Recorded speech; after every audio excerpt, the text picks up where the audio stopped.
We've heard the numbers, the startling statistics and data, but let's hear directly from a family that has experienced this devastating loss. Joining me now is Charles Johnson. Charles, the son of TV judge Hatchett, lost his wife, Kira Johnson, in 2016. She passed away in the hospital just hours after having their youngest son, Langston, during a routine C-section. Kira died from internal bleeding that went untreated for hours and pleas for help that were never answered. Welcome, Charles. Welcome, Charles. Thank you so much for having me, Dr. Hill. It's wonderful to be here with you. Yeah, I send my deepest condolences. I think we all identify with Kira and identify with you.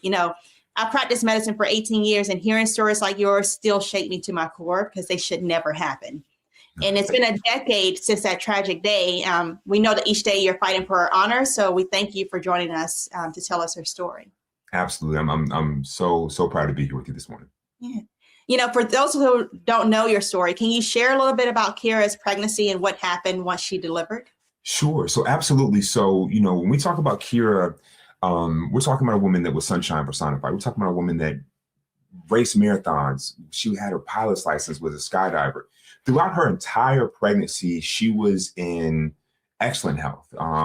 And all signs pointed to both Kira and our new baby Langston being extremely healthy. And so we went into Cedars-Sinai Medical Center on April 12th of 2016, where we expected to be the happiest day of our lives and walked right into a nightmare. We went in for what was supposed to be a scheduled cesarean section. Baby was born perfectly healthy. And after we got back to recovery, which is typical in a cesarean delivery, that's when things took a turn for the worse. I actually noticed blood in Kira's Foley catheter. I brought it to the attention of the doctors and the nurses at Cedars-Sinai. This is around 4 o'clock. And they ordered a series of tests, including blood work and a CT scan or CAT scan that was supposed to be performed stat. And to me, that meant immediately. And at this point, I'm concerned, but I'm thinking, my wife is healthy, my baby is healthy, and we're at what is supposed to be one of the best hospitals in the country. And so 4 o'clock, 5 o'clock came, still no CT scan. I began to ask, well, where's the scan? And, it's coming, it's coming, it's coming. 5 o'clock came, 6 o'clock came, and the hours continued to go by. And for the interest of time for your listeners, Kira was allowed to bleed for more than 10 hours. They didn't finally take her back to surgery until after midnight. My son was delivered at 2 o'clock.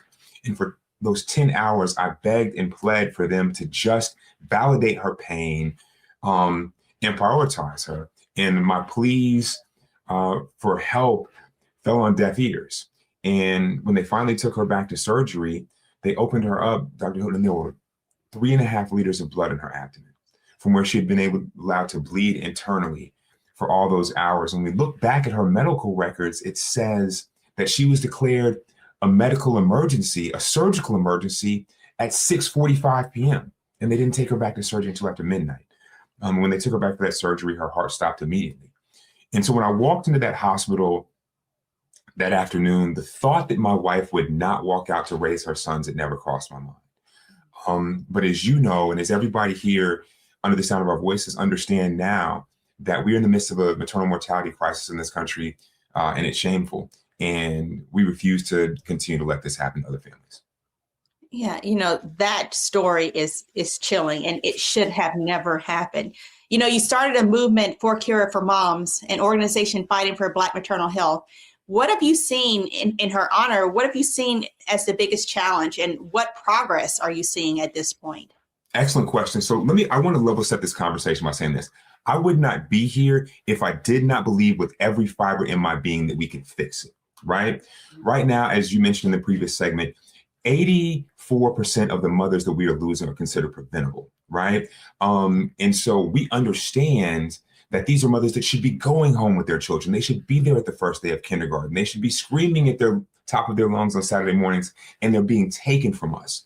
And so what I have seen is a tremendous growth in first of all, the awareness, right? Because for far too long, this was America's dirty little secret. We are seeing tremendous movement like we had never seen before from legislative efforts. So a huge shout out to Representative Nikema Williams, who I know was on with you just before me, Representative Williams. And we have these amazing leaders in Congress who are championing these issues. We're seeing corporate stakeholders come to the table. We're seeing medical bodies like ACOG and nurses and midwives taking accountability for what they need to do to address this. And so I'm really proud of the progress we have made. And we're also making tremendous strides in educating the public about awareness, right? Because informed families are able to make better decisions about what, who, when, and where is the best birthing experience for them that will give them the best experience, not just to survive. Survival is not the threshold. We want families to be able to thrive. Right. This epidemic has impacted dads and husbands across the board. So how, these organizations are really great in targeting the moms, but Yes. How are we rallying to support the men? Are there any organizations that you know of? Yeah, absolutely. And thank you so much for bringing that up, because here's what I want to say is that the dads are not coming, the dads are here. And you're absolutely right. There's a tremendous amount of emphasis on mothers and babies, as there should be. But what we find is that the very important component of this conversation that's being left out is the role that fathers and non-birthing parents can play in improving maternal health outcomes. So we actually at For Cure for Moms have actually specifically launched For Cure for Dads. And it's a program specifically for that, to empower fathers to understand how to show up, how to understand how to advocate, how to understand how to support. And so we've developed a free online app. You can go to the App Store now. You can go to the App Store now and download it. And it walks fathers and non-birthing parents through the entire fatherhood journey, from preconception. How do we understand our own health and how that informs the birth of our child? How do we understand the difference between a doula, a midwife, and an OB, and what choices are right for our family? How do we understand developmental milestones? How do we support our partner throughout pregnancy and after pregnancy? Very importantly, after that baby comes home, how do we look out for things like pre and post eclampsia? How do we support postpartum depression? How do we look for what are those very, very important post-birth warning signs that are red flags? And we can make sure that mom gets this help and support that she needs. So we believe that a huge part of improving maternal health outcomes and doing it quickly is empowering a generation of fathers and non-birthing parents on how they can step up and be a critical part of that care team. What is in the next stage of the fight, the foundation? What do you plan to do next? What is the next greatest thing that can honor the memory of Kira?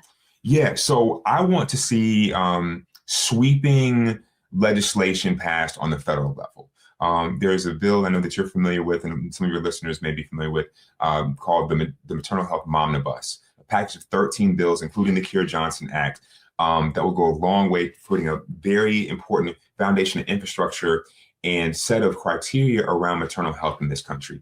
I really, truly believe that every single family in this country deserves a safe, dignified birthing experience of their choice. And I want to make sure that these birthing experiences are adequately paid for. And then we're going to take it a step further, and we're going to make sure that families across the board have paid leave so that they can have that very important time with their baby when the baby comes home. And so, like I said, I believe that sooner than later, all these things that we're talking about with maternal mortality and these devastating stories that we're hearing, we'll be able to talk about them in the historical context, because, like I said, I want people to understand that although these statistics and these stories are heartbreaking, we know what needs to be done. It's up to us as a collective to make sure that we apply pressure to make sure that our country prioritizes the safety and well-being of mothers and babies. Well, we thank you so much for sharing your personal story and for applying that pressure. One thing is for sure, your voice and Kira's life have literally helped to save hundreds of thousands of women's life across the board. So we thank you. Thank you so much. I appreciate it.